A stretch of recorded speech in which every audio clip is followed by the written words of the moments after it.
जिल्हाधिकारी अविशांत पंडा यांनी अहेरी तालुक्याचा दौरा करून आरोग्य, आदिवासी विकास आणि पायाभूत सुविधांच्या कामांचा आढावा घेतला।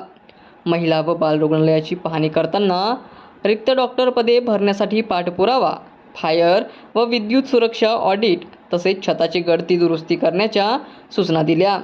अहेरी रुग्णालयातील रक्तसंकलन युनिट लवकर सुरू करण्याचे निर्देशही देण्यात आले।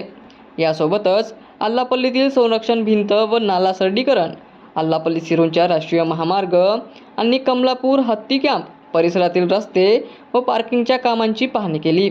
दरम्यान सेवा संपृक्त अभियान अंतर्गत ताटेगुडम गावाला रात्री भेट देत जिल्हाधिकाऱ्यांनी ग्रामस्थांशी संवाद साधून त्यांच्या समस्या जाणून घेतल्या।